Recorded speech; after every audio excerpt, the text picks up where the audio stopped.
itanya-ini ya KUGITIRA na KUMENYERERA Magetha, THIRIKARI nĩyambĩkĩte mĩhang'o ya gũthondeka werũ makũmbĩ ma IRIO bũrũri-inĩ mwerekera-inĩ wa Magetha na marĩa matanyĩtwo kuongerereka, na ũũ nĩ kũringana na mũrũgamĩrĩri wa rũhonge rwa ũtungata wa mũingĩ Felix Kosgei, na ũrĩa ugĩte atĩ marĩ ta thirikari matanyĩte gũthondeka macini 36 cia gũthaitĩra magetha, na oho Kosgei nĩorĩtie arĩmi kwaga gũkorwo magĩkungĩrio waru nĩ tũrĩa nĩme nĩguo makorwo makĩagĩrithia thoko ya kĩrĩa mararĩma. Serikali iko na mpango ya kusaidia mkulima,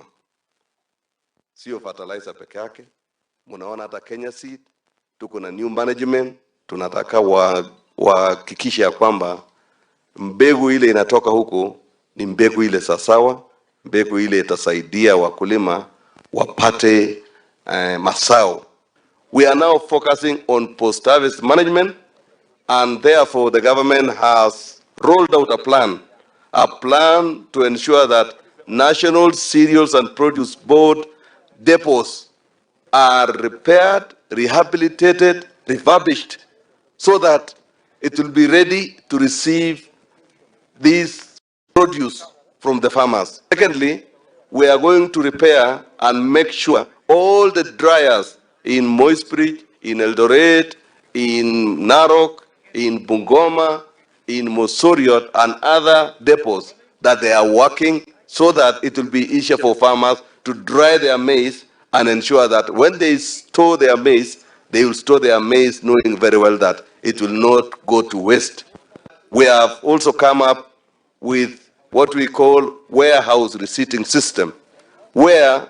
private sector players will come up with the stores of their own, which are going to be certified,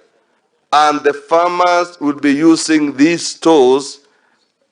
only for storage, but their produce will remain to be theirs, and they can use the receipt that they are going to get whatever emergency funds that they require. We are going to ensure that all feeder roads, the ones that the county governments are going to do, the ones that the national government through KERA are going to do, we repair them, we ensure them, we ease the activities around agricultural areas. Tuko na madryers kwa makauntis nyingi area hii, zile zinaitwa mobile dryers, na tumezunguka tumepata kwamba tuko karibu na mobile dryers karibu 36, so tunafanya repair ili isaidie wakulima. Na tugaishokeria thirikari ngatho na ndomo na rũhonge rwa